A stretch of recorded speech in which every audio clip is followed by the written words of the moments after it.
أعوذ بالله من الشيطان الرجيم بسم الله الرحمن الرحيم السلام عليكم ورحمة الله وبركاته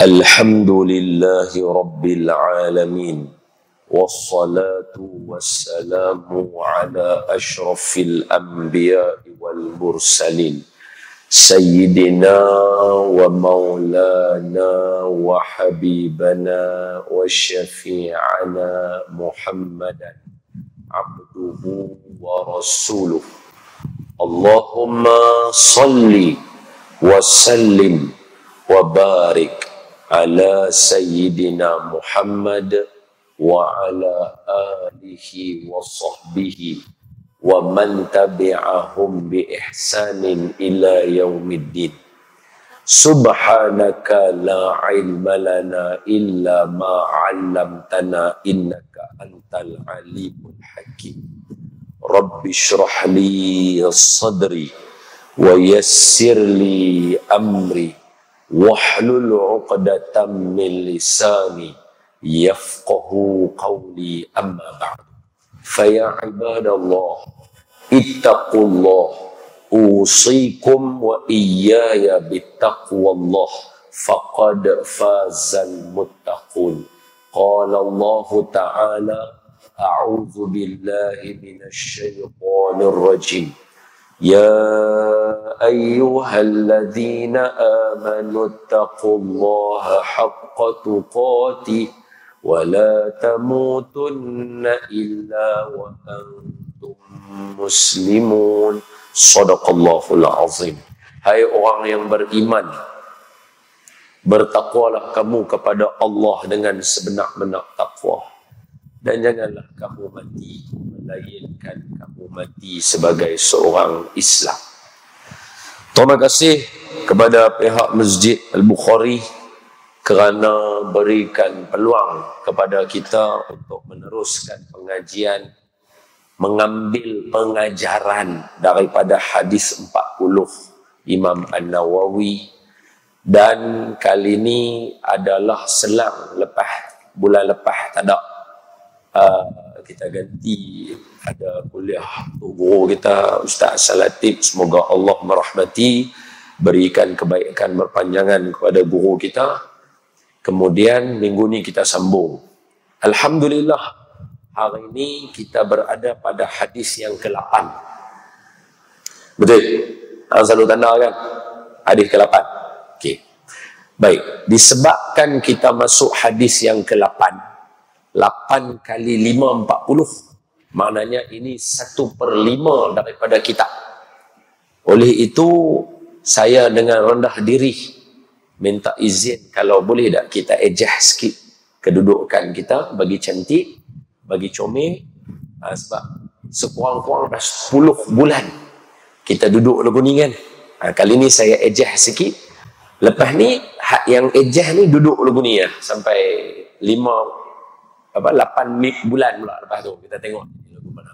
Sebab ilmu ni dia punya aplikasi dia tu yang kita mau, kita nak bagi semua orang dapat, insyaAllah. Okay. So cara dia macam mana? Boleh tak saya minta tonton mai duduk dekat sikit, mai duduk sampai sini, bagi rapat, tak mau ada renggang-renggang ni mai dekat. Orang perempuan minta izin haji, kalau nak sandak mai sandak tepi ni, saya nak minta orang perempuan keluar mai duduk dekat simen putih ni, marmar putih ni, mai keluar sikit. Macam ni. Lepas ni haji kita duduk boleh no? Senang. Boleh no?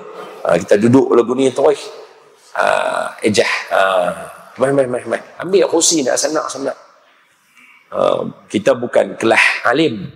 Kelas alim ni dia lain sikit lah. Kita ni kelas pulang kaji. Kita duduk lagu ni, senang. Jadi hak duduk dalam pun boleh keluar mai. Bagi semua tengok elok, tak payah duduk lagu tu lah. Tak mau mami duduk lagu tu. Tak syok. Kali ni duduk tegak lagu tu, tengok haji semua tegak lagu tu. Sebab tajuk hari ni luar biasa.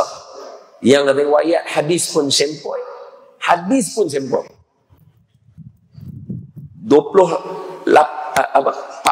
hari bulan 9 pun sempoi juga. Sekali lagi saya sebut pasal apa?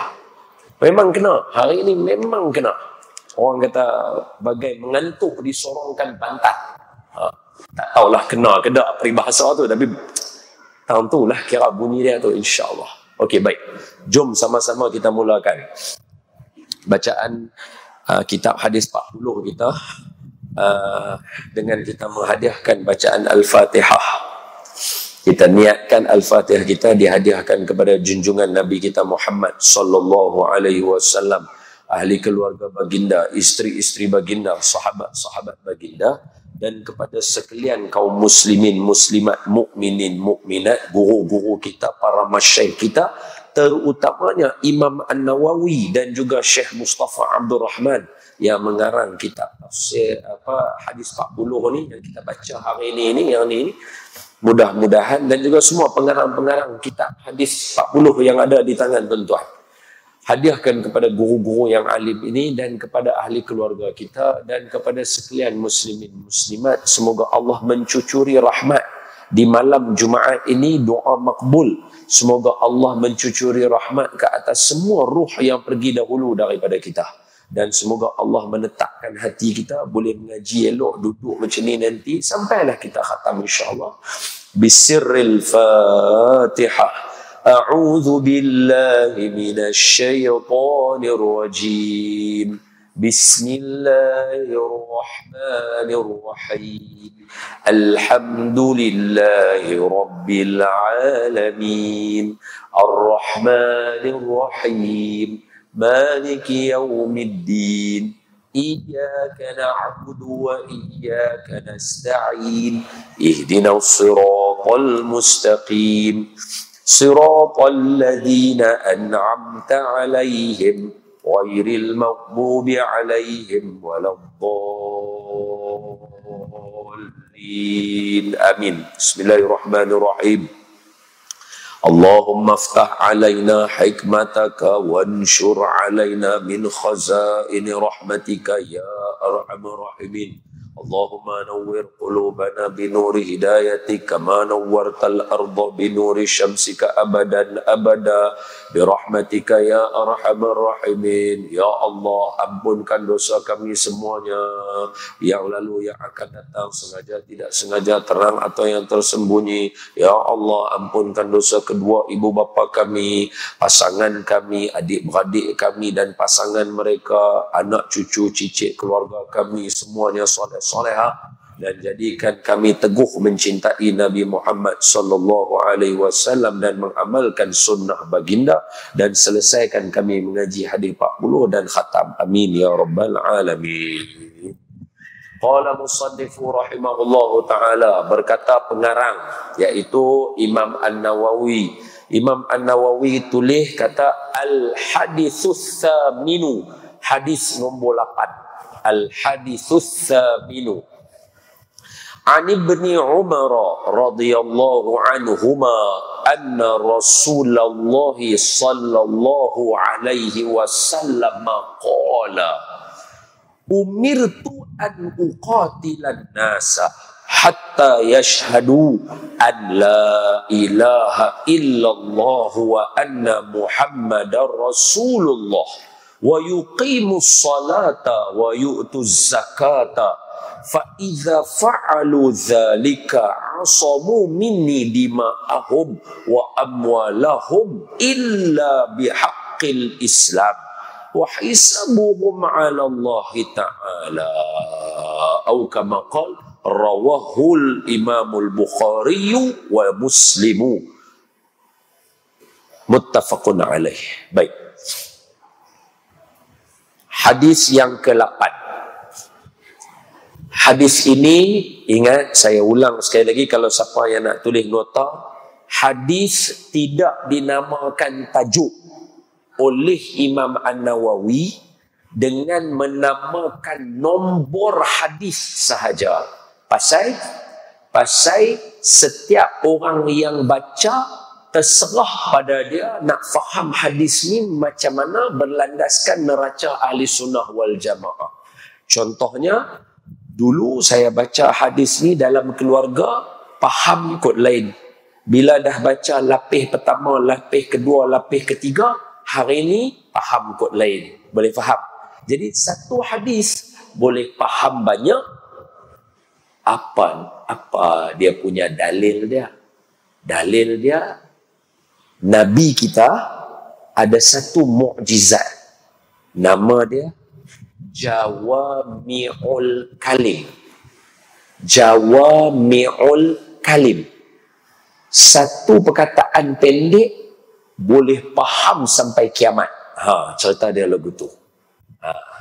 Satu perkataan pendek je, satu hadis ya, pendek ya, 3 baris ya, tapi sampai kiamat orang akan sentiasa faham benda baru, faham benda baru, faham benda baru sampai kiamat. Tu Nabi punya mukjizat, Jawami'ul Kalim. Dalam bahasa Arab dia, kalau nanti nak cari apa dia, Jawami'ul Kalim, satu perkataan ringkas tapi fahamnya sampai kiamat akan ada benda sentiasa faham baru. Itu Nabi kita punya mukjizat. So sebab tu Imam An-Nawawi lebih alim daripada kita. Dia tahu nota hadis 40 yang dia karang ni. Tu saya duk kata tu. Dulu kita mengaji kat 10 bulan lalu sebelum pilihan raya. Lah ni orang semua pakat kalut pula duk bincang nak buat yang ni bagi jadi silibus. Kita habang awal dah. Siapa yang nak pegang Islam, nak kenal Islam, kunci pertama bekalan akhir zaman mesti hadis 40. Sebab yang mengarang ni bukan orang biasa. Ini salah seorang daripada wali kutub, Imam An-Nawawi, Maulana. Jadi Imam An-Nawawi karang, dia kata pegang ni sebagai asas hidup kita. So alhamdulillah, kita dah baca 8 hadis. 8 hadis. Cantik. Hadis pertama tentang niat. Jadi semua orang bersihkan niat. Hadis kedua, asas agama Islam. Kok mana mesti P4 ni? Mesti rukun Islam. Rukun Islam ada 5. Sembahyang syahadah, sembahyang puasa zakat haji. Rukun iman, percaya pada Allah, percaya pada malaikat, percaya pada kitab, percaya pada rasul, percaya pada hari kiamat, percaya pada qada qadar. Yang ketiga, akhlak. Mesti ada. Macam hari ini kami baca kami baca tajuk hari ini, golongan yang mendampingi Nabi di syurga. Ada orang masuk syurga tapi tak duduk dengan Nabi. Ada orang dia masuk syurga dapat jiran dengan Nabi. So apa salah satu ciri-ciri orang yang nak duduk jiran dengan Nabi dalam syurga? Salah satu hadis dia ialah Nabi sebut, inna min ahabbikum, sesungguhnya di kalangan hampa orang yang paling aku syuk sekali, dan orang yang paling aqrabakum, orang paling rapat dengan aku sekali, maknanya jiran dengan aku dalam syurga, ahasinukum khuluqan, orang yang paling baik akhlak dia, orang yang paling comel akhlak dia orang paling rapat dengan aku dalam syurga, jadi jiran. Sebab tu dalam agama Islam, akhlak mesti nombor 1. Sebab tu macam kita membina manusia, dia bukan macam bina telefon. Dia macam contohnya, dulu nak main telefon susah. Nak dapat telefon ni dia kena main Nokia dulu. Main dulu Ator. Tu besar tu. Ni depa ni tak bisa tengok tu. Tu kalau telefon tu macam botol air tu. Duk tu ada aerial. Kira kalau beli hak budak-budak ni tu pun kira boleh berlakon orang percaya. Hak botol air panjang tu kan. Halo, Amerika ke? Ya, saya. Boleh buat lagu tu. Dulu Ator panjang. Nak dapat telefon macam kita ni susah. Lah ni. Setiap 2-3 bulan handphone baru. 2-3 bulan handphone baru. Kita menjadi tak ada nak ligat. Pasal apa? Sebab yang ni gadget. Gadget ni dia multiply, dia berganda. Manusia tak boleh berganda otak kita. Otak kita dia tokokkan, tambah satu. Manusia ni dia kena tambah 1. Dia bukan boleh duk ambil mic sebuah 10, 50. Tak boleh. Manusia rosak, hancur hidup dia. Jadi disebabkan kita ni satu ulama susun.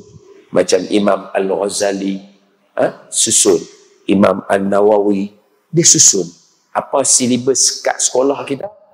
Mula belajar selawat, belajar baca Quran surah lazim, nampak?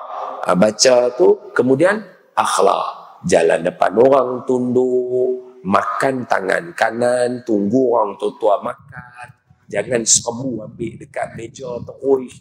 Kita dulu diajar. Hari ni orang semua nak buat kononnya macam cara betul, lah tengok jadi terus. Pemuda-pemuda zaman sekarang dia jadi celaru dia punya identiti dia. Dia tak tahu nak pergi ke mana. Pasal langkau banyak. Dia tak mau buat cara manusia. Satu.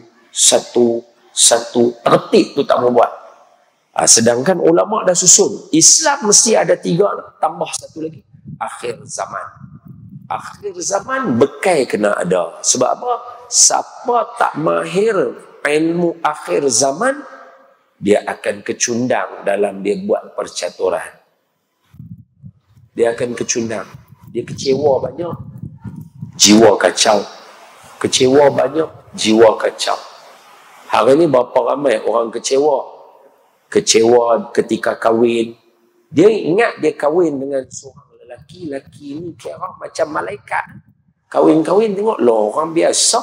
Memang orang biasa. Tapi sebab dia sangka sama macam dalam cerita, kecewa dia. Yang lelaki sama kahwin dengan perempuan, ingatkan bidadari syurga. Tengok-tengok lah orang biasa, kecewa dia. Tapi orang biasa tu betul. Sebab akhir zaman dia tipu mata kita, dia bagi nampak betul. Sama juga macam mengangkat pemimpin. Ada orang dia angkat pemimpin, tengok-tengok, alamak, kecewa. Ada orang angkat ketua Allah, kecewa. Ingatkan nak ikut dia. Rupanya tak. Bila orang dapat jawatan, orang lupa sebagai kecewa. Tapi kalau kita baca akhir zaman, kita tahu dah ciri-ciri orang akhir zaman apa dia. Mesti ada. Jangan kecewa. Sebab kalau kita nak jadi hak kita, Nabi pembohong. Mustahil Nabi pembohong. Jadi mesti ikut yang Nabi punya baru betul. Nampak? Kita tak kecewa.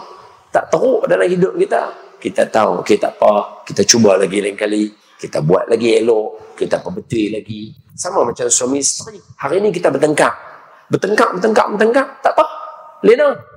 Esok mula lain balik, kosong-kosong. Habis cerita.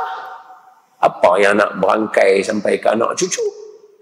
Hang ni bergaduh, selisih sikit tak kenal hang ni, wak. Malam lena. Bangun, start balik baru. Habis cerita. Apa masalah? Apa yang sampai nak pergi bercerai-berai? Betul? Biasa. Hari ni memang tak nak habis hari tu. Penat sikit lah. Orang duk mengata dan sebagainya. Tak apa. Tutup mata lain lah. Esok bangun balik. Mula balik baru. Tak usah, tak tahu. Sebab ilmu akhir zaman ada. Kita ada tahu. Kata Allah ada pesan. Ketiga, Imam Nawawi highlight balik. Betul 4 benar. Tapi jangan lupa, ada satu yang paling penting, rukun Islam. Sebab tu dalam hadis kita ni, dia akan sangkut dengan rukun Islam sekali lagi. Lepas tu mai hadis yang keempat, dia cerita dekat kita, kenal diri kita. Ni semua sama. Tak ada lebih, tak ada kurang kecuali takwa. Siapa boleh kenal takwa kita? Allah Ta'ala je. Jadi jangan jangan lupa tak ketahuan Allah. Biasa, kita semua sama. Sama aja. Jalan atas muka bumi ni sama. Yang beza kita takwa. Takwa ni siapa hitung? Allah. Manusia tak ada. Mana boleh baca hati budi? Kita boleh tengok pada akhlak saja. Nombor 5, dia tahu bila kita dah mula seronok dengan agama, kita nak buat macam-macam. Dia letak batasan. Jangan duk buat bid'ah. Jangan duk buat bid'ah. Ni hari ni tengah berlaku konflik teruk ni. Nak buat. Saya beritahu tuan-tuan elok-elok. Benda bila mai saja nama bid'ah, dia khilaf. Clear. Mailah cakap macam mana pun, bid'ah khilaf. Sebab apa? Dia ada perbincangan. Tengok saya. Zuhur berapa rakaat? Tak akan ada orang kata khilaf. Zuhur 5 boleh ke? Nak oleh. Lohor 4. Awal sampai kiamat 4. Takkan bertambah. Asar 4. Maghrib 3. Isyak 4. Subuh 2. Ada lagi tak sembahyang fardu? Tak ada. Habis. Yang ni bukan khilaf. Yang ni sepakat. Boleh tak? Puasa fardu Ramadan saja. Kecuali yang nazar tu tajuk lain. Yang betul Ramadan saja. Haji boleh tangguh. Ada kemampuan buat, tak ada tak apa. Boleh buat umrah selesai.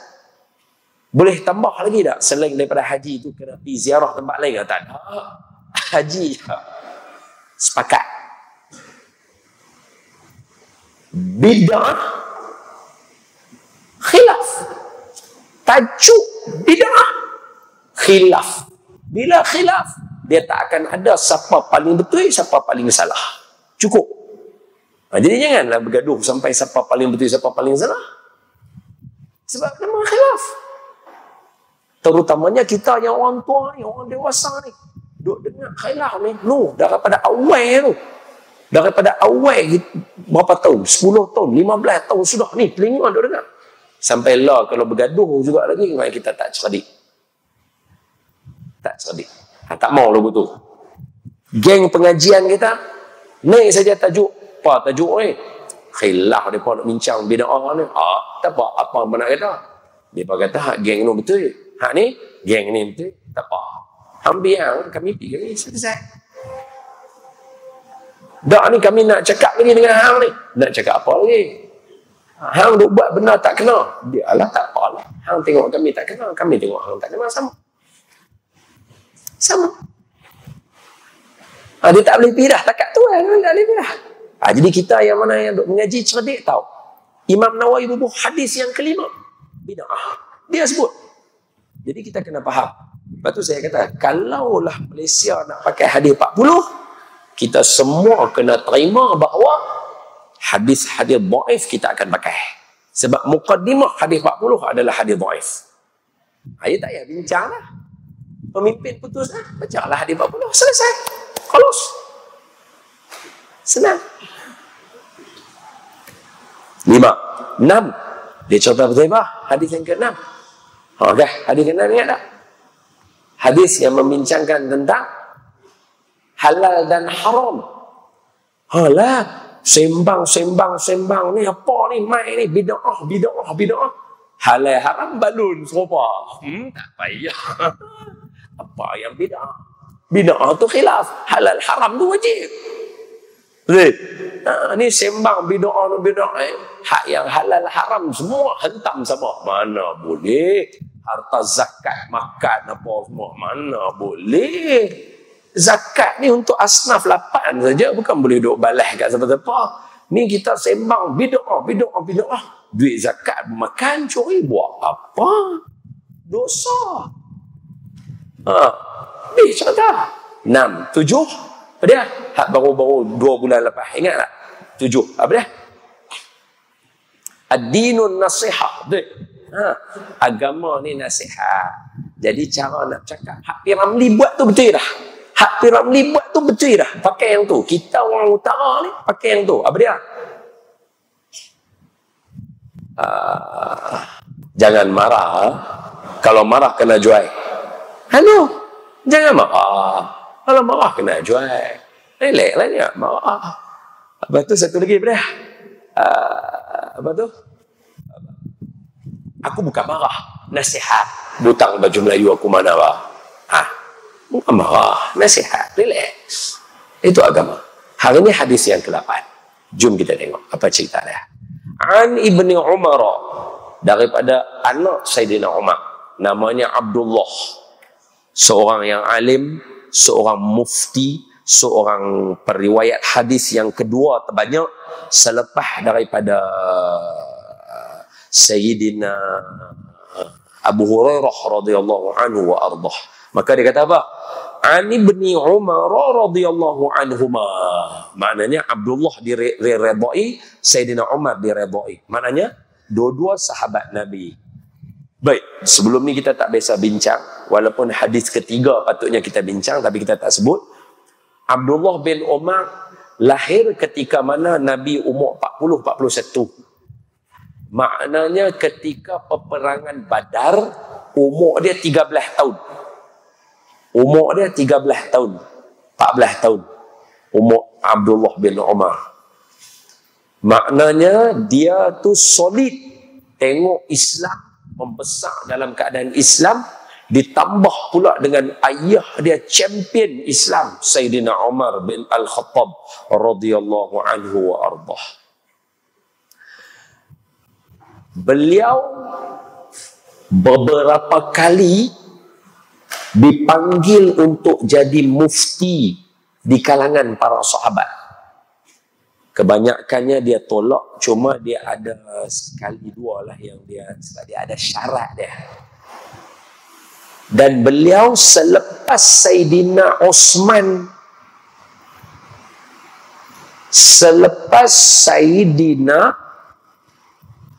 Osman, beliau biasa dilantik juga untuk menjadi khalifah, tapi tak mau lari. Takut. Ini para sahabatnya pendirian orang alim. Kita ni kalau orang lantik syok, silat-silat lantik diri sendiri. Tapi para sahabat ni pasal mereka alim, mereka tahu berdepan dengan Tuhan ni banyak benar tak lepas. Bila lantik, bayangkan ketika Sayyidina Osman tu, Islam dah champion macam mana? 2/3 dunia. Mana ada orang miskin? Kalau ingat Masjid Nabawi, bumbung Masjid Nabawi itu ada dua. Kalau tengok dalam apa? Struktur dia. Masa pakai pelepah tamar, hak yang dia keluar macam kita ada buat pelepah lagu tu kan. Tunjuk tu. Tempat sembahyang ni satu, belakang ada satu. Belakang tu tempat orang miskin. Tu lagu tu bumbung dia kalau tengok. Masa zaman Sayyidina Umar, bumbung tu semua tak ada, kosong. Pasal apa? Orang miskin tak ada tu. Tak ada orang miskin. Tak ada orang miskin walau satu orang. Cuba bayar. Kalaulah kata hari ni menangis tak makan, esok kaya lah. Hari ni menangis tak makan, esok kaya lah. Tak ada orang miskin tu. Buang bumbung tempat orang miskin tu. Buang struktur, bina balik elok-elok Masjid Nabawi. Tu. Mai zaman Sayyidina Osman, melimpah ruah harta. Melimpah ruah. Jangan katakan orang Arab zaman Rasulullah. Even alam Melayu, sebelum didatangi oleh kumpulan-kumpulan penjajah, kaya-kaya. Ditulis di dalam kitab, sekurang-kurangnya orang-orang Melayu yang berdagang di alam Melayu, setiap seorang ada duit dalam tangan dia, cash. Timbal balik dengan emas dan sebagainya apa yang kita kira hari itu, 120,000 seorang dalam tangan. Punya kaya. Islam lah tu semua orang Islam lah. Ketika tahun 1480 lebih tu, sebelum Turki jatuh tu, alam Melayu semua orang Islam. Islam lah tu. Tu yang boleh jatuh tahun 1511 tu, 1511. Tahun 1800 apa orang mai serang apa semua. Pasal apa? Sebab terlalu kaya alam Melayu ni. Bayanglah setiap seorang cash dalam tangan 120,000. Punya kaya. Zaman Islam, Turki Osmaniyah apa dulu memerintah. Awal lagi daripada tu zaman Sayyidina Osman. Mewah. Jadi kalau dia naik khalifah, nak implement, tapi bila dengar naik khalifah, lari duduk dalam rumah. Sampai orang kena ugut. Kalau hang tak keluar, kami bunuh hang. Tu. Punya tak mau jadi khalifah. Tak jadi. Sampai sudah mana jadi khalifah. Jadi orang alim. Abdullah bin Umar. Dia hidup sampai kepada zaman khilaf. Perang sekali lagi. zaman Sayyidina Ali lawan dengan Sayyidina Muawiyah. Sekali kita akan cerita tajuk dia. Baca, jom kita baca dulu. Apa dia? Abdullah bin Umar kata, anna Rasulullah sallallahu alaihi wasallam, sesungguhnya Nabi Muhammad sallallahu alaihi wasallam bersabda, qala, kata Nabi, umirtu, Nabi habaq, aku diperintahkan kepada aku. Nabi tak kata pun hamba. Cuba tengok ayat tu betul-betul. Nabi tak kata hampa. Nabi kata diperintahkan kepada aku. Kita dah abang dah tadi. Nabi ni mulut dia mukjizat. Dia cakap mesti kena. Dia cakap mesti kena. Sebab tu Nabi berhati-hati. Dia tak kata pun, aku perintahkan kamu semua. Ni hadis ni. Tu tanda kata umir tu kena bulat. Aku diperintahkan ke atas aku. Jadi kalau hampa nak baca hadis ni, hampa kena tengok aku. Apa aku buat, hampa tiru aku. Aku tak perintah kat hampa. Tu kena baca betul-betul. Apa dia?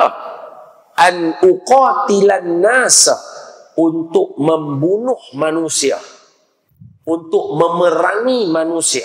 Jadi Allah, Nabi kata apa? Aku diperintahkan. Jadi nak tahu cara menjalankan perintah tu kena tengok aku. Ini memang totally ni kira memang apa tajuk hari ni bukan kita pilih. Ni memang tajuk silibus kita. Tapi kena dengan perbincangan hari ni. Sekali lagi kita akan sebut. Ni tuan-tuan tengok sikit hari ni dia akan bincang benda macam-macam benda akan jadi. Tajuk ni kena. Aku diperintahkan untuk memerangi manusia. Dia tak tahu siapa dia manusia tu. Tak tahu siapa dia. Dia tulis manusia. Semua orang ke? Tak tahu. Kena syarah dulu dia. Hatta yashhadu. Sehinggalah mereka ini mengaku. Apa dia? La ilaha illallah. Tiada Tuhan melainkan Allah. Yang tu saja. Mana? Sambung. Wa anna Muhammadar Rasulullah. Dan Nabi Muhammad Rasulullah. Sebab tu kita, ulama-ulama dulu, bila mereka nak bergaduh, nak bertojai, mereka akan tanya lu, hang syahadah apa? La ilaha illallah saja ke? La ilaha illallah Muhammadun Rasulullah. Kalau hang la ilaha illallah saja, aku tak mau lawan dengan hang. Tak suka. Kalau hang la ilaha illallah Muhammadun Rasulullah, okey, jom kita berbincang. Bagaimana? Sebab hang mengaku Nabi Muhammad Rasul, hang mesti kena ikut dia.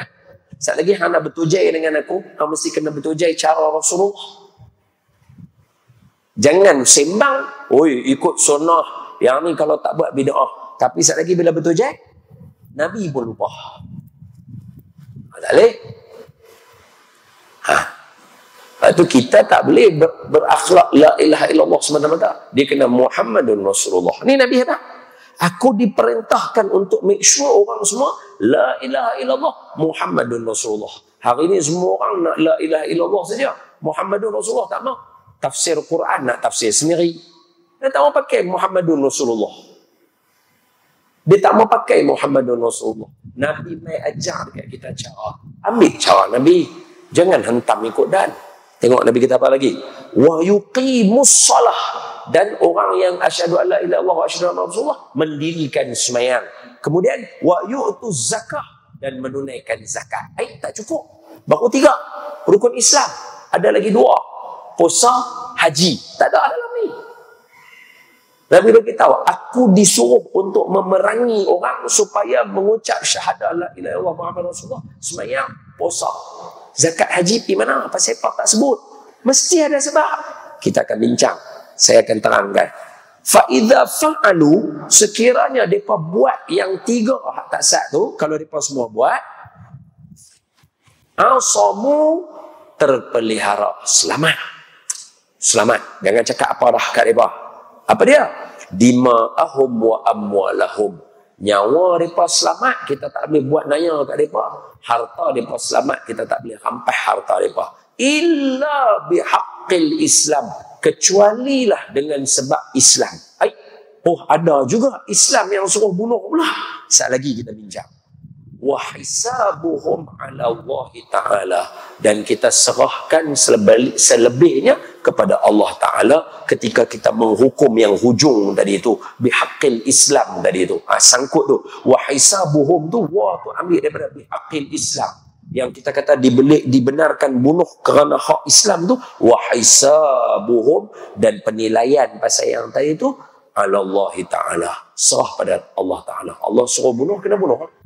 Habis cerita. Baik, jom kita tengok hadis Imam Bukhari Muslim, hadis sahih, no? Hadis sahih ni Imam Bukhari Muslim ni, sat lagi dalam hadis dia yang penutup sekali habaq saya, sebelum kita tutup majlis hari ni, sebab malam ni adalah malam yang ke-29 Safar, makna lagi 2 hari masuk Rabiul Awal, Maulid Nabi, dia punya bulan kelahiran Nabi Muhammad. Pesan kat saya, apa dia dalam hadis Imam Bukhari beritahu kat kita, saya akan huraikan tuan-tuan, saya takut terlupa. Okey, jom kita tengok balik apa dia. Nabi bagi tahu, Allah perintah aku, sebab itu ISIS salah, ekstremis salah. Sebab apa? Nabi dengan orang bukan Islam pun Nabi tenang.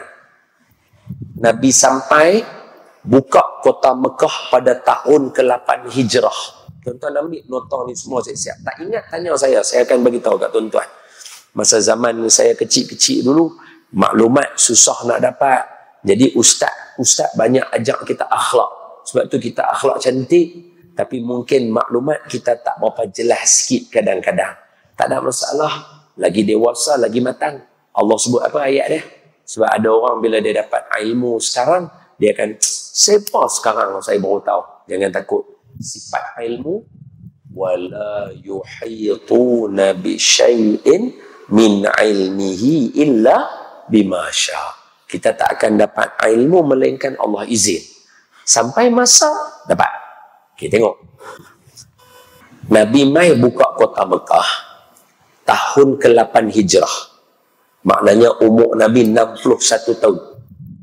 Ketika perjanjian Hudaibiyah dicerobohi. Perjanjian Hudaibiyah 2 tahun sebelum tu, tahun ke-6. Perjanjian Hudaibiyah tahun ke-6. Termeterai, Nabi nak pergi Mekah, nak Madinah, Nabi mimpi, Nabi mangkit, Nabi ajak kawan-kawan pergi Mekah. Daripada Madinah, jalan kaki, sampai lagi 25 kilometer. Di Hudaibiyah, berhenti. Orang sana mai, buat perjanjian, nama perjanjian Hudaibiyah. Tak bincang malam ni, kita tak bincang. Kita langkau sebab kita nak bincang hadis. Perjanjian termeterai di Hudaibiyah, orang Islam tahun ke-6 kena balik. Tahun ke-7 baru boleh mai buat haji balik. Dah buat haji, Nabi buat haji 4 kali. Pertama, ketika mana Nabi buat umrah 4 kali. Pertama, yang Hudaibiyah tu tak jadi, patah balik. Kedua, tahun ke-7. Ketiga, masa pembukaan kota Mekah. Keempat, masa buat haji wada. Nabi buat, boleh faham? Okey. Tengok saya. Nabi buat umrah 4 kali bukan alasan, tengok saya. Nabi buat umrah sikit, tak payah duk gatai nak buat banyak sangat lebih daripada Nabi. Jangan. Salah dalil dia tu. Tu salah. Totally salah. Mana boleh ambil Nabi berulang lagu tu 4 kali. Nabi buat sikit 4 kali ya. Hampa duk buat lebih-lebih buat apa? Jangan. Nabi suruh kita pergi berulang ke Mekah, Madinah. Selama mana kita ada kudrat dan ada kekuatan, pi Mekah, Madinah banyak-banyak kali. Dalil dia mana? Nabi suruh ziarah Nabi. Kalau Nabi suruh sekali ziarah Nabi, Nabi akan katakan hadis, carilah peluang seumur hidup kamu sekali ziarah aku. Tak ada, Nabi tak kata begitu. Nabi suruh kita mai ziarah Nabi, pasti akan dapat syafaat. Boleh faham? So dalil dia, kalau tuan-tuan dengar ada orang mai depan ni abang, tuan-tuan, berapa kali Nabi buat umrah? 4 kali. Banyak ke sikit? Sikit. Jadi tuan-tuan jangan buat umrah banyak-banyak. Yang tu salah. Totally salah. Tuan-tuan boleh angkat tangan, boleh bagi tahu, Ustaz, jangan ajak kami lagu tu. Kami orang mengaji kat sini. Boleh faham lah? Okey. Yang pertama. So bila janjian termeterai, Hudaibiyah, tahun ke-6 balik, tahun ke-7 mai. Tiba-tiba tahun ke-8 ada satu Bani Abu Bakar Islam. Mereka masuk Islam. Dalam perjanjian kata jangan tolong. Geng belah sana telah mencerobohi perjanjian. Maka Nabi angkut tentera, hantam, terus mai. Mereka takut, Nabi bawa. Satu riwayat kata setiap penjuru 10,000 tentera. Satu riwayat kata keseluruhan 10,000. Mana-mana pun boleh, tak ada masalah. Sebab para sahabat ketika tu hampir dekat 200,000. Ramai. Masuk, mai, semua pakak berlari. Nabi mai ke arah kampung Nabi, Syekh Ali, tempat rumah Nabi lahir. Nabi punya rumah lahir maulid Nabi tu. Ni saya abang siap-siap dekat tuan-tuan. Saya beli 2-3 kitab-kitab lagi, baca kitab-kitab lama daripada pakar-pakar sejarah Haramain. Bukan ustaz cabuk macam saya ni.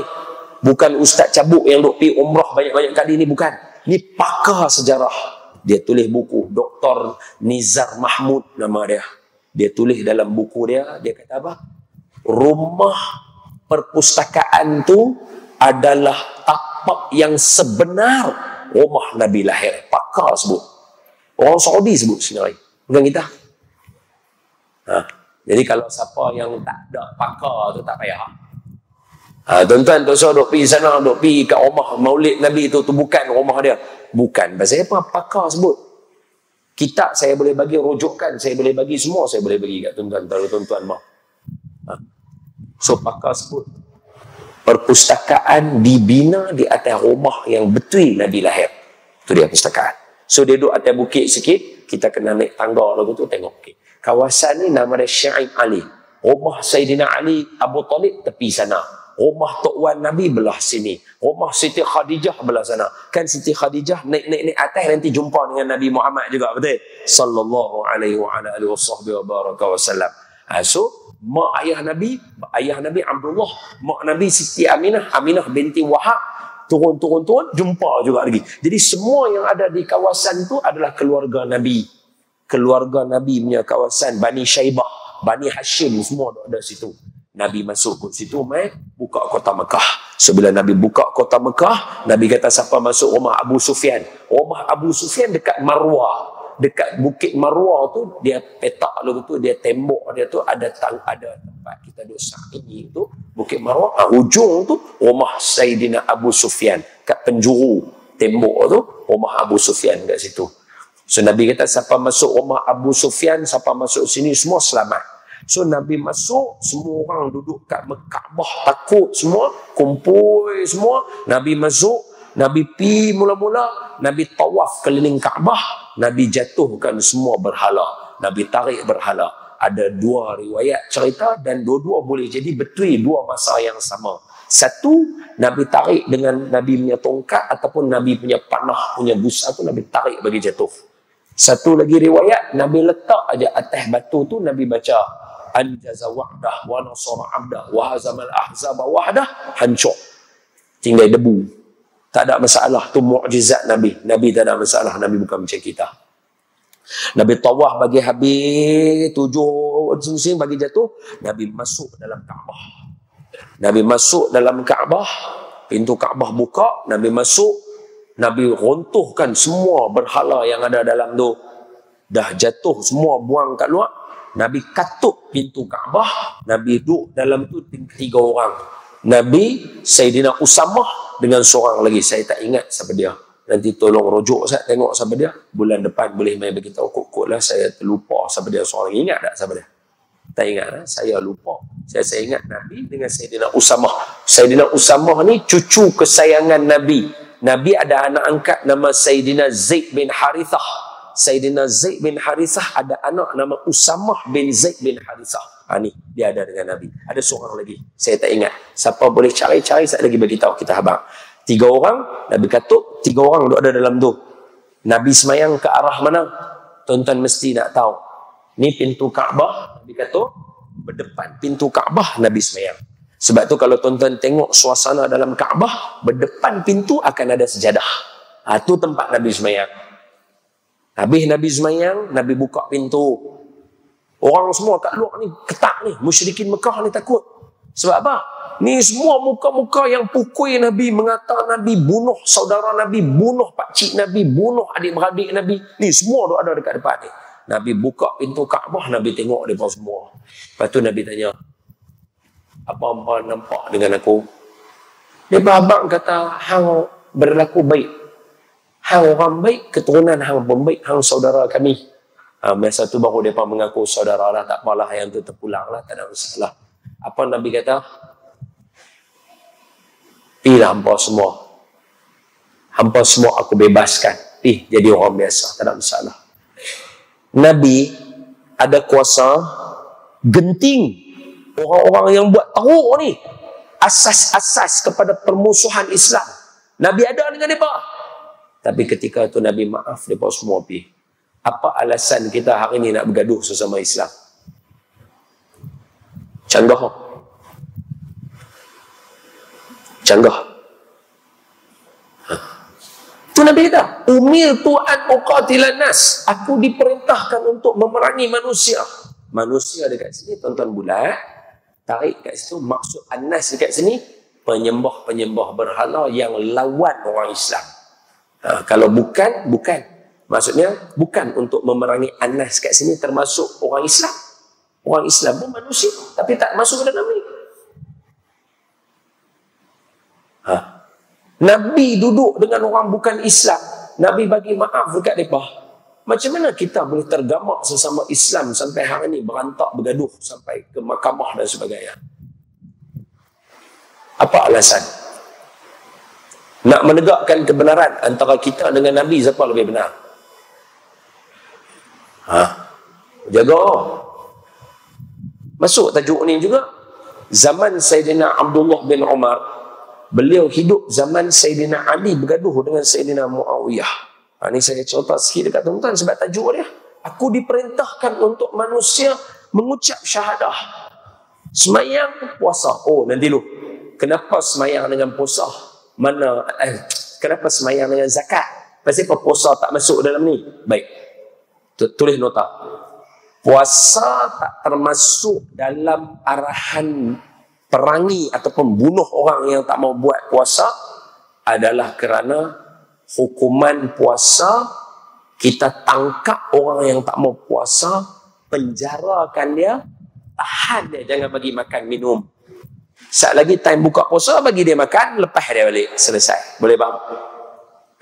Itu hukuman dia. Dia bukan hukum bunuh orang tak puasa ni. Tangkap dia, penjara dia, tahan dia, jangan bagi makan minum. Saat lagi waktu buka puasa, bagi dia makan. Lepas tu tak apa, nak lepas dia kan, nak bagi maaf kan kemudian. Dia bukan bunuh. Orang yang tak semayang kena bunuh. Sebab semayang adalah gambaran kepada Islam. Yang kedua, orang yang tak bayar zakat. Siapa yang start bunuh dulu? Sayyidina Abu Bakar.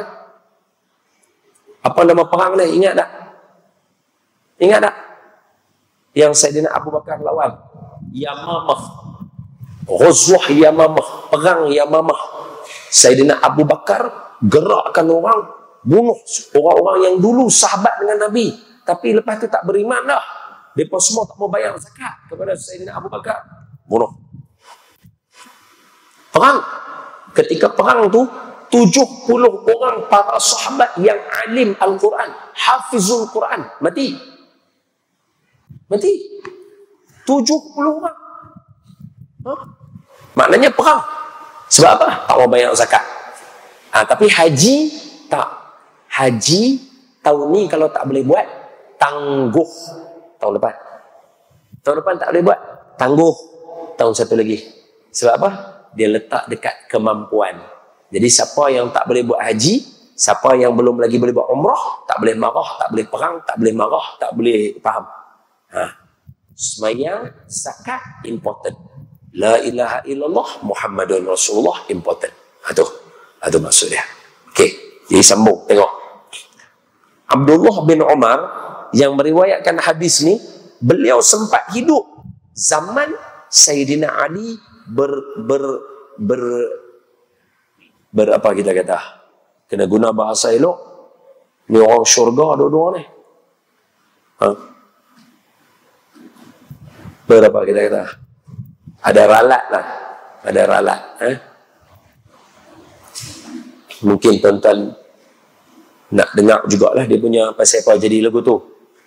Macam saya katalah, ni bulan yang ke-10 kita mengaji hadis. Jadi ilmu hari ni dia lain sikit daripada selalu ringan-ringan. Hari ni sejarah-sejarah sikit.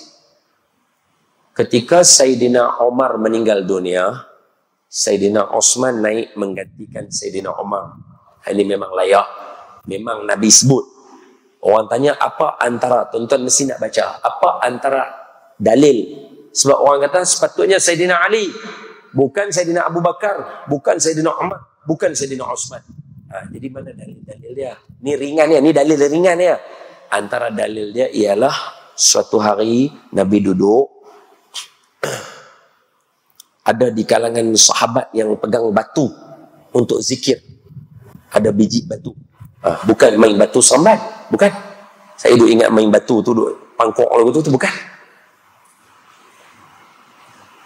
Mereka duduk dengan Nabi, Nabi ambil batu tu dalam tangan Nabi. Ini termasuk dalam khasaisin nubuwah, khususiat Nabi lah, Nabi punya speciality, mukjizat Nabi. Boleh baca dalam kitab-kitab macam kitab Wafa, kitab apa Syifa, ada. Pegang, Nabi buka tangan Nabi, kan ada batu. Para sahabat boleh dengar batu ni bunyi humming, macam bunyi lebah. Berzikir. Nabi kata, Nabi suruh Abu Bakar buka tangannya. Nabi letak dalam tangan Abu Bakar batu tu. Abu Bakar buka, berdengung tak? Ambil tangan Sayyidina Umar, tangan Sayyidina Osman. Nabi kata, mereka tiga-tiga ni akan jadi khalifah orang Islam. Ada dalil. Tu. Batu tu berdengung kat tangan mereka. Bukan orang biasa. Jadi ingat, perlantikan para sahabat jadi ni bukan sesuatu yang senang-senang kita boleh nafi kata. Mereka ni semua bohong Sayyidina Ali. Tak semudah itu. Ingat mereka ni apa? Bahasa kita apa? Ingat cokia. Boleh bohong lagu tu. Ingat Sayyidina Ali buta kayu. Ingat Sayyidina Abu Bakar tu hadap sangat nak jawatan. Bukan macam kita. Tuan-tuan jangan hitung para sahabat dengan mata kepala kita. Para sahabat ni Nabi kata apa? La tasubbu ashabi. Jangan siapa-siapa hina sahabat aku. Fa wallahi, demi Allah, kalau hampa derma sebesar bukit Uhud, hampa tak akan sama dengan secupak mereka ataupun setengah daripada cupak mereka.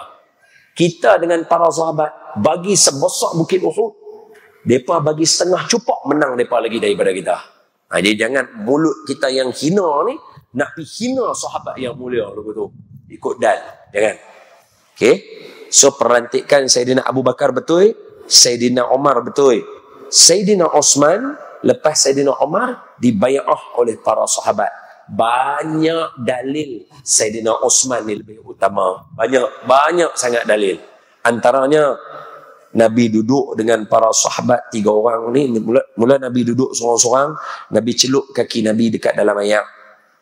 Musim panas. 2 kaki Nabi dalam air. Tengah Nabi duduk, pintu Nabi diketuk. Tok tok tok tok tok. Tengok Sayyidina Abu Bakar mai. As-Siddiq tak cakap banyak, tak kata apa. Tengok Nabi celup kaki dalam air, aku kena membenarkan benda tu. Dia mai duduk sebelah Nabi, dia celup kaki dia dua-dua juga dalam air, duduk 2 orang kat tepi tu. Duduk 2 orang, duduk kat situ. Tok tok tok tok tok. Sayyidina Umar pula mai. Tengok 2 orang buat. Dia, orang kata apa, sentiasa rujukkannya Abu Bakar Rasulullah. Abu Bakar Rasulullah. Abu Bakar buat, mesti aku kena buat. Itu Sayyidina Umar. Sebab tu turun ke anak dia, Abdullah bin Umar. Abdullah bin Umar, tuan-tuan carilah dekat mana-mana, akan dikenali sebagai orang yang cukup suka meniru Rasulullah sallallahu alaihi wasallam. Dia nak semayang dekat satu tempat. Tapi tempat tu dia nampak Nabi semayang, Nabi naik unta. Dia naik unta pergi tang tu semayang. Kita tak pasal buat dulu tu. Ni Abdullah bin Umar, periwayat hadis ni lain macam. Lain macam. Lepas tu Sayyidina Abu Bakar dulu, Sayyidina Umar nampak dia mai. Nabi nampak Sayyidina Umar mai, Nabi bawa keluar satu kaki Nabi, Sayyidina Abu Bakar bawa keluar satu kaki dia, Sayyidina Umar pula masuk satu kaki dia dalam. So ada 3 kaki duduk dalam tu. Celup. Musim panas. Tiba-tiba ketuk pintu yang seterusnya. Buka pintu, Nabi kata masuk. Sebab tahu tu Sayyidina Osman. Buka pintu, Sayyidina Osman.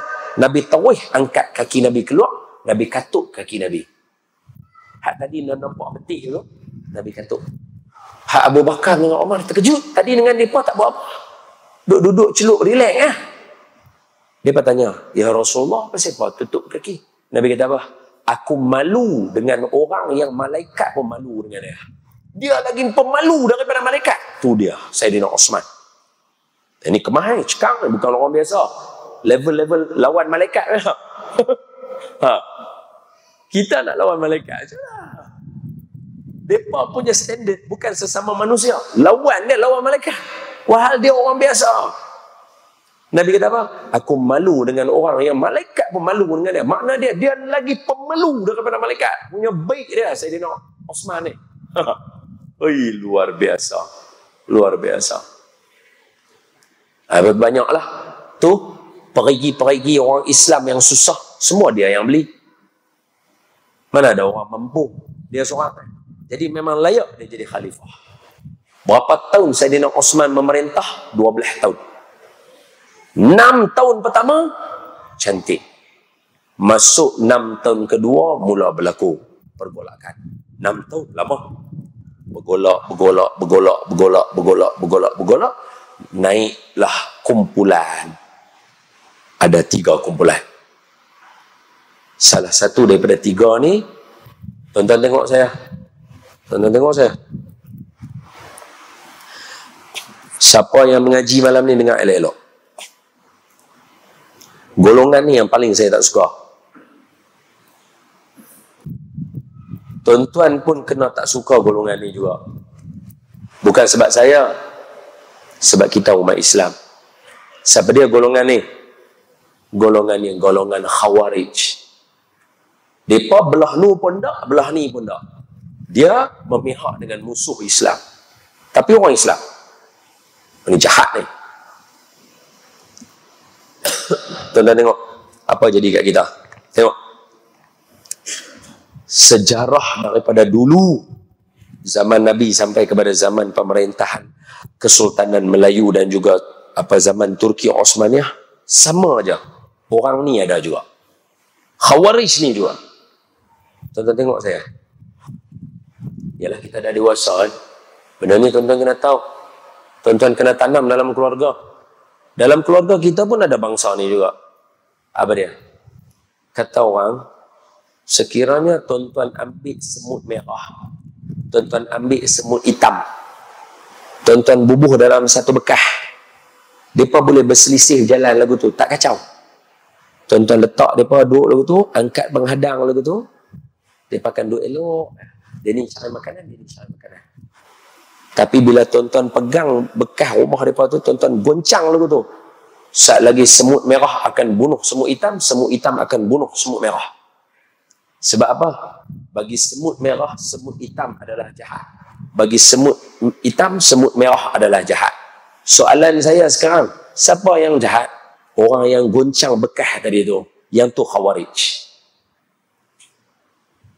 Tuan-tuan dah dewasa, tuan-tuan kena kenal orang macam ni. Siapa dia yang duk goncang ni benda? Bagi semua orang bergaduh. Sampai terlupa benda apa sebenarnya yang kita kena bincang.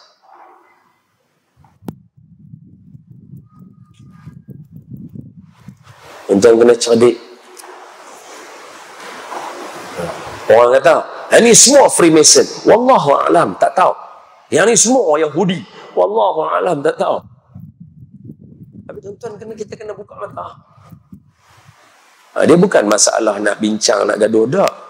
Kita kenal, kita akan asingkan diri. Hati-hati. Hati-hati.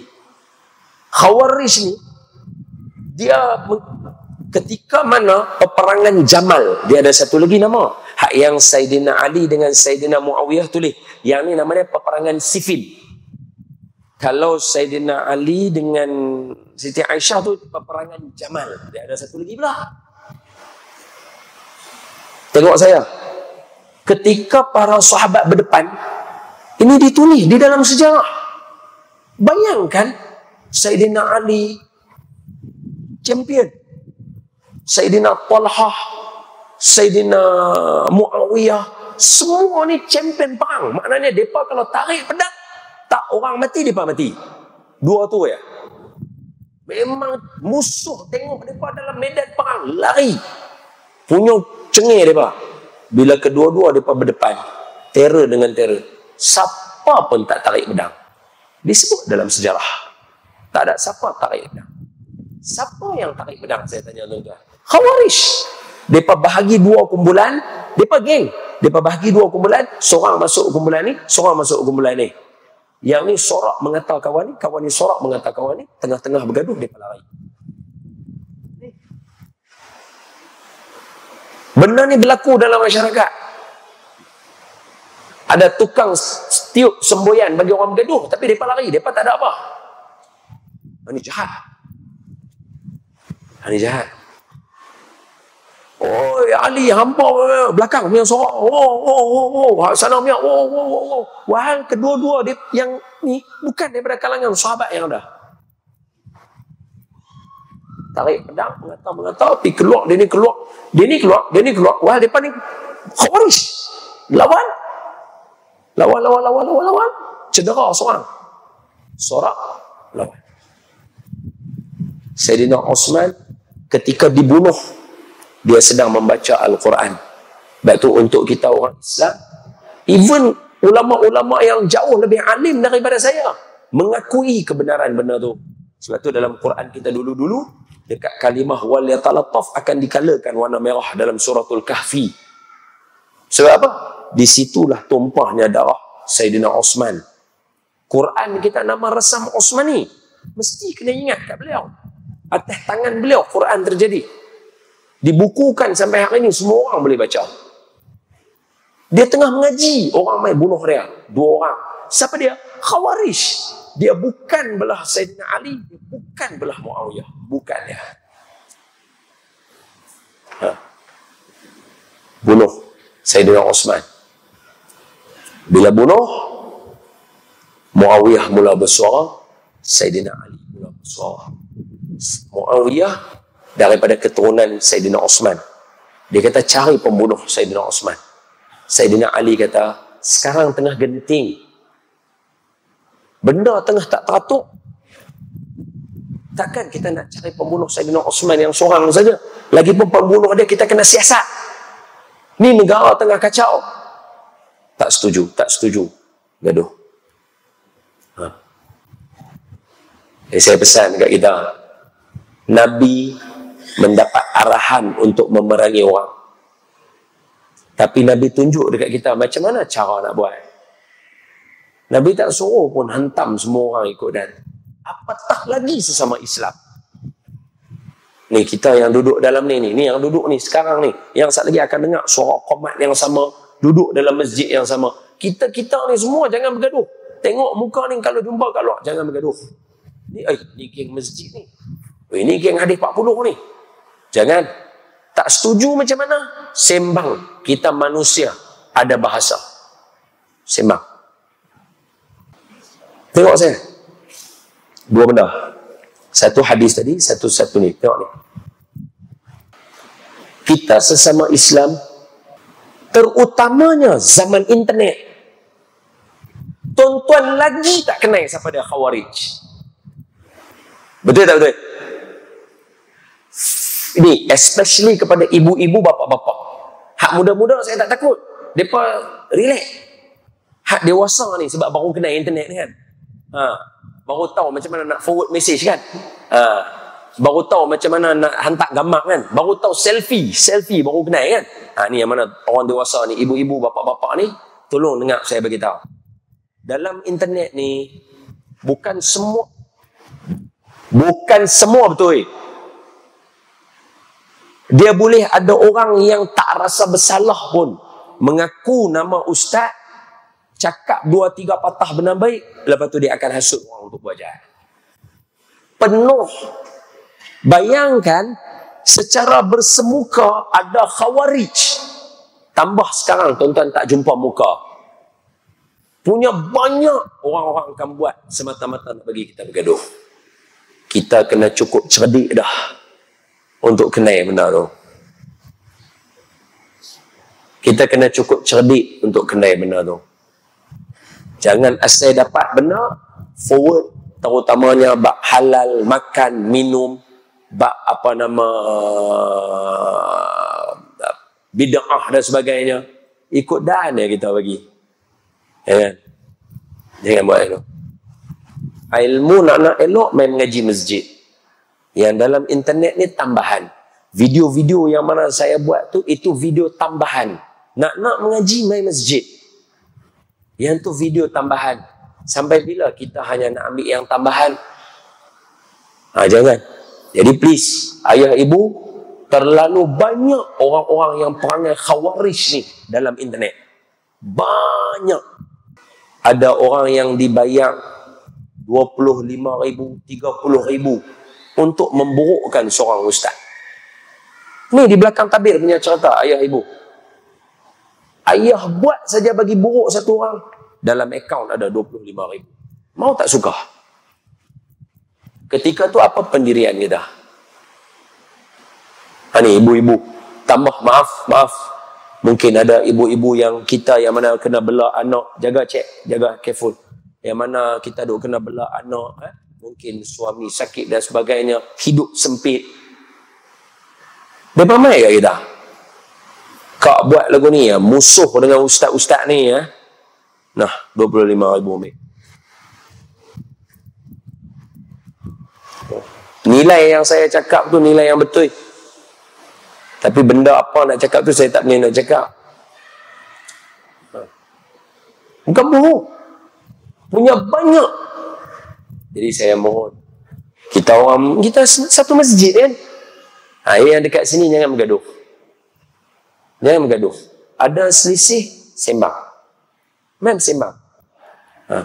Sembang, siapa yang mula tinggi suara, kalau tengah sembang, ada je yang tinggi suara, berhenti dah, jangan sembang. Duduk diam. Pergi balik lena. Pergi ambil wuduk ke apa, semayang, baca Quran. Lagi sembang balik. Sembang ni kalau bahasa utara kita ni sembang sampai kiamat. Sembang sampai gajah terbang. Sembang sampai pokok melayang. Tu kita. Mana sembang anytime. Kedai kopi, kedai mamak semua duk ada geng kita. Ni tak payah duk tunggu kafe-kafe pun. Kami tak payah tunggu kafe. Bawa pokok ke tapang pun jadi. Ni geng kita ni semua. Jadi kalau ada masalah, sembang. Rasa nak tinggi suara, berhenti. Patah balik. Esok jumpa. Sembang lain. Dia bukan kata nak kena habis hari ni. Kitab pun dah 10 bulan tak habis-habis. Boleh So jangan ada di kalangan kita yang begitu. Jaga akhlak kita, jaga peribadi kita, tunjuk cara orang yang semayang, tunjuk cara orang yang ada akhlak, tunjuk cara orang yang mengaji. Setakat selisih dengan orang yang bukan Islam pun Nabi tenang, apatah lagi sesama Islam. Sebab tu ayat dia apa? Last, Muhammadun Rasulullah. Nabi itu Rasulullah. Wallazina ma'ahu asyidda'u 'alal kuffar ruhama'u bainahum. Orang yang geng dengan Nabi, dengan orang bukan Islam dia akan tegas. Tetapi sesama dia sayang. Hari ni yang duk bawa pergi mahkamah kes apa semua ni, dengan orang bukan Islam, amboi bukan baik. Dengan orang Islam, bukan main. Tu dalil Quran terbalik tu. Balik. Contoh jaga diri. Kita orang mengaji. Buat cara orang mengaji. Ingat, baik bukan maksud jadi khabau. Dalam cerita sang kancil, khabau baik Baik. tapi asyik duk kena aja. Bukan yang tu maksud saya. Jadi orang yang cerdik. Penutup hadis Imam Bukhari. Tuan-tuan tengok saya. Imam Bukhari Asy-Syafi'i. Pensyarah dia punya orang yang mensyarahkan hadis Imam Bukhari tu, yang beribu tu, nama orang yang buat kitab dia Imam Ibnu Hajar Al-Asqalani Asy-Syafi'i. Imam Syafi'i punya mazhab juga. Ya, sama geng dengan kita. Dia tulis dalam tu. Dia kata Abu Lahab dia mesti kena synchronize. Dalam Quran ada cerita Abu Lahab, peringat untuk kita. Abu Jahal tak ada cerita dia. Nama Abu Jahal mana ada? Nama Abu apa nama siapa yang geng? Umayyah mana ada? Umayyah bin Khalaf, tuan kepada Bilal. Hak pukul Bilal lu. Hak anak dia Safwan letak batu atas Bilal lu. Safwan bin Umayyah bin Khalaf. Dia kata, hak tadi yang gaduh dengan Sayyidina Ali tu Muawiyah. Bercampur aduk nama dah sat lagi. Tengok saya sebut. Semua nama orang jahat tu tak ada. Abu Lahab ada. Pasal apa? Peringatan untuk kita. Kenapa? Abu Lahab 6 bulan sebelum dia mati, Allah dah habaq dah dia masuk syurga. Patutnya anytime dia boleh ubah dengan mengatakan, "Hai Muhammad, hang baca tabat yada kat aku, kata aku masuk neraka. Lah ni aku nak buktikan Quran hang salah. Aku nak angkat syahadah." Dia boleh. Tapi Allah tak bagi. Boleh faham? Kenapa cerita dia kita kena ingat? Sebab dia bersangkut rapat dengan Nabi kita. Ketika Nabi lahir, dia antara orang yang paling happy Nabi lahir. Itu istilah dia. Dia orang yang paling seronok Nabi kita lahir. Dia lawan dengan Nabi kita masa Nabi dapat wahyu. Sebelum tu, dia angkat Nabi. Dia keliling Kaabah junjung Nabi kita masa baby lahir. Siapa? Abu Lahab. Disebabkan itu ulama tulis dalam Imam Bukhari ni, Imam Ibnu Hajar Al-Asqalani ni. Ni kitab yang paling sahih lepas Quran. Dia kata apa? "Lau kana hadza kafiran jaa zammuhu tabbat yadaka fi apa nama." Dan sekiranya kafir ini Abu Lahab, jelas Allah menghina dia dalam Quran. Tetapi Allah memberikan kelonggaran dekat dia. Setiap hari Isnin akan keluar air daripada celah jari dia di dalam neraka untuk dia minum menghilangkan dahaga setiap hari Isnin. Kenapa? Kerana dia seronok sekali dengan Nabi lahir. Maka ulama tanya dekat kita dalam Imam Bukhari ni, apa pendapat ibu-ibu, ayah-ayah yang kita suruh sambut maulid Nabi lahir setiap tahun, dan kita bukan orang kafir, kita orang Islam. Apa ganjarannya Allah sedia untuk tuan-tuan dan saya? Ini ulama tanya. Ini dalam kitab Imam Bukhari sebut. Maka 2 hari lagi masuk Rabiul Awal. Ubah suasana rumah kita. Ra'i Nabi lahir. Baca selawat sebanyak-banyaknya. Habaq ke anak-anak kita siapa dia Nabi Muhammad. Baca nama-nama Nabi Muhammad. Buat semua benar. Sebab apa? Kegembiraan ini diambil kira.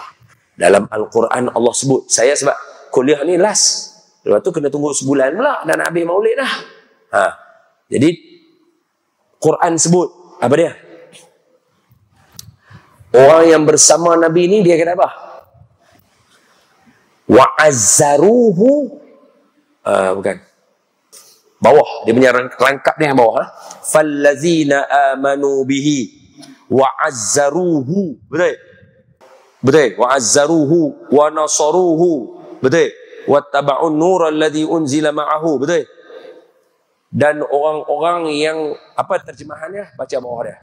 Dan mereka yang beriman dengan Nabi tersebut. Tu. Dan orang-orang yang beriman dengan Nabi wa'azzaruhu, mesti kena memuliakan Nabi, Mesti kena happy. Haidkan Nabi punya kelahiran. Haidkan diri Nabi dalam keluarga. Mesti. Wa'azzaruhu. Allah suruh. Muliakan Nabi mesti nombor satu. Tu. Ayat dia apa? Tengok saya. Wallazina amanu. Lepas beriman. Wa'azzaruhu. Mesti kena muliakan Nabi dulu. Baru wa nasuruhu. Baru tolong Nabi. Barulah wattaba'un nural ladzi unzila ma'ahu. Barulah menurut ajaran Nabi kita. Sebelum menurut ajaran, muliakan Nabi tu nombor satu. Ayat Quran tu kronologi tu. Wow tu. Dan selepas beriman mereka memuliakan. Dan selepas memuliakan. Dan selepas itu. Dan susunan Allah susun. Kita mesti kena muliakan Nabi Muhammad. Tambah pula di hari kelahiran beliau, di bulan kelahiran beliau. Mesti kena. Bukan saya. Allah yang suruh. Anda beriman, Anda kena muliakan Nabi. Itu jawapan dia. Sebab itu semua orang daripada zaman Nabi Adam main dengan nama Nabi Muhammad. Mereka akan cerita semulia-mulianya punya cerita. Nabi Adam cerita kat Nabi Syekh, Nabi Syekh cerita kat anak dia, Nabi Ibrahim cerita kat Nabi Ismail, Nabi Ismail cerita, Nabi Musa cerita dekat umat dia. Semua akan cerita. Tu tuan-tuan kena baca kitab terbaik. Dia tak boleh baca kitab lagu ni. Dalam ni dia tak ada cerita tu. Semua Nabi, hatta kepada binatang. Binatang kepada anak dia, kepada cucu dia. Dia akan cerita kepada dia. Pasal apa? Kena memuliakan Nabi. Kalau siapa mengaku beriman, muliakan Nabi. Itu nombor satu. Boleh apa? Selamat memeriahkan bulan Rabiul Awal, kelahiran Nabi ini, dengan kemuliaan-kemuliaan Nabi Muhammad. Ceritalah macam-macam, buatlah macam-macam majlis, tambah-tambah.